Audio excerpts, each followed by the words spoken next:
அன்பால் இணைந்த அனைத்து நல்ல உள்ளங்களுக்கும் நன்றி.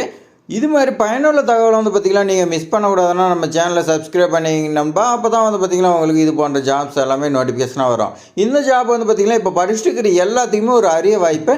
அப்பண்டிஸ்க்காக 655 வேகன்சி பார்த்திங்கன்னா பெல் கம்பெனியில் திருச்சியில் பார்த்திங்கன்னா ஜென்ரல் கவர்மெண்ட் ஜாப்பு 2025க்காக நோட்டிஃபிகேஷன் வந்துக்குது. இந்த ஜாப் அப்ளை பண்ணுறதுக்கு என்னென்ன குவாலிஃபிகேஷன் வேணும், ஏஜ் லிமிட்டு, என்னென்ன கண்டிஷன்ஸ் எல்லாமே நம்ம பார்த்திங்கன்னா இந்த வீடியோ கிளியராக எக்ஸ்பிளைன் பண்ணியிருப்பேன். இந்த வீடியோ ஸ்கிப் பண்ணாமல் ஃபுல்லாக பாருங்க நண்பா. வாங்க வீடியோக்குள்ளே போகலாம். இப்போ பார்த்திங்கன்னா பெல் கம்பெனியில் 3 டைப்பாக பிரிக்கிறாங்க. ட்ரேட் அப்பண்டிஸு, டெக்னீஷியன் அப்பண்டிஸு, கிராஜுவேட் அப்பண்டிஸ்னு சொல்லியிருக்காங்க. அதில் ஃபஸ்ட்டு பார்த்திங்கன்னா ட்ரேட் அப்பண்டிஸில் 430 வேகன்சி இருக்கிறதா சொல்லியிருக்காங்க. டெக்னீஷியன் அப்பண்டிஸில் பார்த்திங்கன்னா உங்களுக்கு 100 வேகன்சி இருக்குது. கிராஜுவேட் அப்பண்டிஸில் உங்களுக்கு 125 வேகன்சி இருக்கிறதா சொல்லியிருக்காங்க. இந்த ட்ரேட் அப்பண்டிஸில் பார்த்திங்கன்னா அதுலேயும் பிரிக்கிறாங்க. என்னென்னு பார்த்திங்கன்னா பிட்ரில் 180 வேகன்சி இருக்கிறதா சொல்லியிருக்காங்க. வெல்டிங்கில் பார்த்திங்கன்னா உங்களுக்கு 120 வேகன்சி இருக்குது. அடுத்து பார்த்திங்கன்னா எலக்ட்ரீஷியனில் பார்த்திங்கன்னா உங்களுக்கு 40 போஸ்டிங் கொடுத்துருக்காங்க.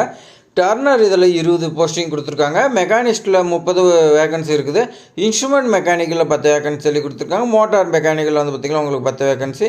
Mechanic R and AC mechanical பார்த்திங்கன்னா உங்களுக்கு 7 வேகன்சி இருக்குது. சிஓபிஏ இதில் பார்த்திங்கன்னா உங்களுக்கு 13 வேகன்சி இருக்கிறதா சொல்லியிருக்காங்க. அடுத்து டெக்னீஷியன் அப்பண்டிஸில் பார்க்கலாம். இதில் மெக்கானிக்கல் இன்ஜினியருக்கு 70 vacancy, computer science, information IT டிபார்ட்மெண்ட்டில் பார்த்திங்கன்னா உங்களுக்கு 10 வேகன்சி இருக்கிறதா சொல்லியிருக்காங்க. சிவில் டிபார்ட்மெண்ட்டில் 10 வேகன்சி, இசியில் பார்த்திங்கன்னா உங்களுக்கு 10 வேகன்சி இருக்கிறதா சொல்லியிருக்காங்க. அடுத்தது கிராஜுவேட் அப்பண்டிஸ் கொடுத்துருக்காங்க. கிராஜுவேட் அப்பண்டிஸில் உங்களுக்கு மெக்கானிக்கல் இன்ஜினியரிங்கில் உங்களுக்கு பார்த்திங்கன்னா உங்களுக்கு 95 வேகன்சியும், சிவில் டிபார்ட்மெண்ட்டில் உங்களுக்கு 20 வேகன்சியும், அசிஸ்டண்ட் ஹெச்ஆர் டிபார்ட்மெண்ட்டில் பார்த்திங்கன்னா உங்களுக்கு 10 வேகன்சி இருக்கிறதா சொல்லியிருக்காங்க. இதுக்கெலாம் என்ன குவாலிஃபிகேஷன் சொல்லி நம்ம பார்க்கலாம். குவாலிஃபிகேஷன் பார்த்திங்கன்னா ட்ரேட் அப்பண்டிஸில் உங்களுக்கு மினிமம் எஜுகேஷன் குவாலிஃபிகேஷன் நீங்கள் 12th படிச்சுக்கணும்னு சொல்லியிருக்காங்க. நீங்கள் 12th படிச்சுட்டு ஐடிஐயில் பார்த்திங்கன்னா ட்ரேடு எக்ஸாமினேஷனில் பாஸ் பண்ணியிருக்குன்னு சொல்லியிருக்காங்க. நீங்கள் ஐடிஐ படிச்சிருந்தீங்களா உங்களுக்கு எக்ஸாமினேஷன் வச்சுருப்பாங்க. அதில் நீங்கள் பார்த்திங்கன்னா பாஸ் பண்ணியிருந்தால் இந்த ஜாப்க்கு எலிஜிபிள்னு சொல்லியிருக்காங்க.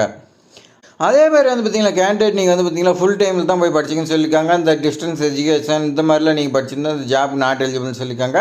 அப்பண்டிஸ் ட்ரைனிங் பார்த்திங்கன்னா உங்களுக்கு 2025 நீங்கள் ஃபுல் டைம் கோர்ஸ் படிச்சிருக்குன்னு சொல்லியிருக்காங்க. அப்போ தான் ஜாப் எலிஜிபிள்னு சொல்லியிருக்காங்க. பார்த்திங்கன்னா டெக்னீஷியன் அப்பண்டிஸுக்கு இதுக்கு பார்த்திங்கன்னா உங்களுக்கு இதுக்கும் 12th படிச்சிருக்கோன்னா 12th படிச்சுட்டு நீங்கள் பார்த்திங்கன்னா டிப்ளமோவில் படிச்சிருக்குன்னு சொல்லியிருக்காங்க. டிப்ளமோ நீங்கள் ஃபுல் டைம் தான் படிச்சிருக்குன்னு சொல்லியிருக்காங்க. அட்லீஸ்ட் 5 இயர்ஸ் சொல்லி கொடுத்துருக்காங்க. இதில் பார்த்திங்கன்னா அப்ளிகேண்ட் பார்த்திங்கன்னா நீங்கள் 60% மார்க் எடுத்திருந்தால் இது எலிஜிபிள்னு சொல்லியிருக்காங்க. 60% மார்க் பார்த்திங்கன்னா யூஆர், இடபிள்யூஎஸ், ஓபிசி கேண்டிடேட்லாம் பார்த்திங்கன்னா 60% மார்க், எஸ்சி எஸ்டி பார்த்திங்கன்னா 50% மார்க் எடுத்துருக்குன்னு சொல்லியிருக்காங்க. அதே மாதிரி பார்த்திங்கன்னா இந்த கேண்டிடேட் பார்த்திங்கன்னா 2020, 21, 22, 23 அண்டு 24 இந்த 5 வருஷம் படிச்சிருந்தீங்களா நீங்கள் பார்த்திங்கன்னா இந்த ஜாப்க்கு எலிஜிபிள்னு சொல்லியிருக்காங்க. அதுக்கு கேண்டிடேட் பார்த்திங்கன்னா அதுக்கு முன்னாடியோ அதுக்கு அப்புறமேட்டுக்கு பார்த்திங்கன்னா படிச்சிருந்தால் நாட் எலிஜிபிள்னு சொல்லியிருக்காங்க. ஏன்னா 2024 வரைக்கும் படிச்சிருந்தீங்களா தான் உங்களுக்கு ட்ரைனிங் 2025 கொடுக்குறது கரெக்டாக இருக்கும். அதே மாதிரி பார்த்திங்கன்னா டிஸ்டன்ஸ் எஜுகேஷன் இதெல்லாம் பார்த்திங்கன்னா உங்களுக்கு பார்ட் டைம் இதெல்லாம் பார்த்திங்கன்னா உங்களுக்கு already complete correspond part time distance learning sandwich course இதெல்லாம் பார்த்திங்கன்னா உங்களுக்கு நாட் எலிஜிபிள்னு சொல்லியிருக்காங்க.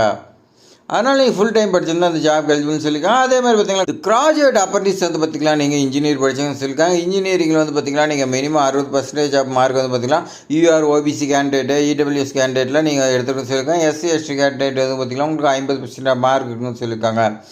அது பார்த்திங்கன்னா நீங்கள் ஃபுல் டைமில் படிச்சிருக்குன்னு சொல்லியிருக்காங்க. ஃபுல் டைமில் பார்த்திங்கன்னா 2020, 21, 22, 23, 24 படித்து ஒன்லி எலிஜிபிள் ஃபார் அப்படியே அப்பண்டிஸ்ஷிப் ட்ரைனிங்னு சொல்லியிருக்காங்க. இந்த 2025 அப்பண்டிஸ் ட்ரைனிங்க்கு பார்த்திங்கன்னா நீங்கள் இந்த 5 வருஷத்தில் படிச்சிருந்தால் நீங்கள் அப்ளை பண்ணலாம் சொல்லியிருக்காங்க. அதே மாதிரி முன்னாடி படிச்சிங்கன்னா நாட் எலிஜிபிள். அதே மாதிரி பார்த்திங்கன்னா நீங்கள் பார்ட் டைமில் படிச்சிருக்கலாம், இல்லை டிஸ்டன்ஸ் எஜுகேஷன்லாம் படிச்சிருக்கலாம். இந்த மாதிரி படிச்சிருந்தால் இதுக்கு பார்த்திங்கன்னா நாட் எலிஜிபிள்னு சொல்லியிருக்காங்க. இதுக்கான ஏஜ் லிமிட் பார்க்கலாம். ஏஜ் லிமிட் பார்த்திங்கன்னா எல்லாத்துக்குமே 3 பார்த்திங்கன்னா உங்களுக்கு 18லேருந்து 27 இயர்ஸ் சொல்லி கொடுத்துருக்காங்க. அதே மாதிரி இதுக்கு ஏஜ் ரிலாக்ஸேஷன்லாம் இருக்குது. இதெல்லாம் நோட்டிஃபிகேஷன் இருக்குது, நீங்கள் ஃபுல்லாக ரீட் பண்ணிக்கிட்டேன்ப்பா. அடுத்தது பார்த்திங்கன்னா இதுக்கு சம்பளம்னு சொல்லி பார்க்கலாம். சம்பளம் பார்த்திங்கன்னா உங்களுக்கு ட்ரேட் அப்பண்டிஸில் உங்களுக்கு 8050 ரூபான்னு சொல்லியிருக்காங்க. டெக்னீஷியன் அப்பண்டிஸ் பார்த்திங்கன்னா உங்களுக்கு 8000 ரூபான்னு சொல்லியிருக்காங்க. கிராஜுவேட் அப்பண்டிஸ் பார்த்திங்கன்னா உங்களுக்கு 9000 ரூபான்னு சொல்லியிருக்காங்க. ப்ளஸ் இதோட உங்களுக்கு அலவன்ஸ் இதெல்லாம் வந்து பார்த்திங்கன்னா உங்களுக்கு இருக்கும், பெனிஃபிட்ஸ்லாம் நிறையா இருக்கும். ப்ளஸ் இது வந்து பார்த்திங்கன்னா சேலரி கம்மின்னு சொல்லி எல்லாருமே விட்டுறாதீங்க. ஏன்னா இப்போ படிச்சுட்டு இருக்கிறவங்களுக்கு எல்லாத்துக்குமே ஒரு வரப்பிரசா. ஏன்னா வந்து பார்த்திங்கன்னா இது ஜென்ரல் கவர்மெண்ட் அப்ரண்டிஸ்ஷிப்பு. அதனால் நீங்கள் இது முடிச்சுட்டு நீங்கள் வெளியில் எங்கே ஜாபுக்கு போனாலுமே வந்து பார்த்திங்கன்னா இந்த கம்பெனியில் ஒர்க் பண்ணிக்கிறீங்களா 1 இயர் அப்படின்னு சொல்லி பார்த்தாவே உங்களுக்கு வந்து பார்த்திங்கன்னா உங்களை செலெக்ஷன் ப்ராசஸில் உங்களுக்கு முன்னுரிமை கொடுப்பாங்க. அதனால் உங்களுக்கு பயனுள்ளதாக இருக்கும். இது எப்படி செலெக்ஷன் பண்ணலான்னு பார்க்கலாம். செலெக்ஷன் ப்ராசஸ் வந்து பார்த்திங்கன்னா உங்களுக்கு மெரிட் லிஸ்ட்டு தான் சொல்லியிருக்காங்க. உங்களுடைய மார்க் ஷீட் எல்லாம் வச்சு பார்த்திங்கன்னா உங்களை ஷார்ட் லிஸ்ட் பண்ணுறாங்க. ஷார்ட் லிஸ்ட் பண்ணதுக்கப்புறமேட்டுக்கு உங்களுக்கு உங்களுடைய டாக்குமெண்ட் எல்லாமே வெரிஃபிகேஷன் பண்ணாங்க. வெரிஃபிகேஷன் பண்ணிட்டாவே நீங்கள் செலக்ட் ஆகிற மாதிரி தான்.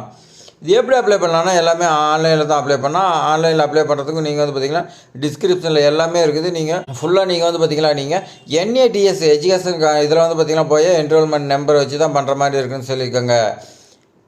அதே மாதிரி பார்த்திங்கன்னா இதுக்கு இம்பார்ட்டன்ட் டேட் கொடுத்துருக்காங்க. அந்த இம்பார்ட்டன்ட் டேட் வந்து பார்த்திங்கன்னா உங்களுக்கு அப்ளிகேஷன் ஸ்டார்டிங் டேட் உங்களுக்கு 5/2/2025 10 மணிக்கும் சொல்லியிருக்காங்க. லாஸ்ட் டேட் க்ளோசிங் டேட் வந்து பார்த்திங்கன்னா 19/2/2025 சொல்லியிருக்காங்க. 19/2/2025 11:45 நீங்கள் வந்து பார்த்திங்கன்னா இந்த ஜாப் அப்ளை பண்ணணும்னு சொல்லியிருக்காங்க. அதனால் வந்து பார்த்திங்கன்னா நாள் கம்மியாக இருக்குது, உடனே இந்த ஜாப் வந்து பார்த்திங்கன்னா போய் அப்ளை பண்ணியிருக்கேன் நண்பா. இது மாதிரி பயனுள்ள தகவல் வந்து பார்த்திங்கன்னா நீங்கள் மிஸ் பண்ணக்கூடாதுன்னா நம்ம சேனலை சப்ஸ்கிரைப் பண்ணி வச்சுக்கங்க நண்பா. இந்த வீடியோ பிடிச்சிருந்தா உங்கள் ஃப்ரெண்ட்ஸுக்கு எல்லாத்துக்குமே ஷேர் பண்ணி விடுங்க. அவங்களாவது அப்ளை பண்ணி பயனுள்ளதாக இருக்கட்டும். அதே மாதிரி வந்து பார்த்திங்கன்னா கமெண்ட் பண்ணுங்கள். ஏதாவது டவுட் இருந்தால் கமெண்ட் பண்ணுங்கள், லைக் பண்ணுங்கள். தேங்க்ஸ் ஃபார் வாட்சிங்.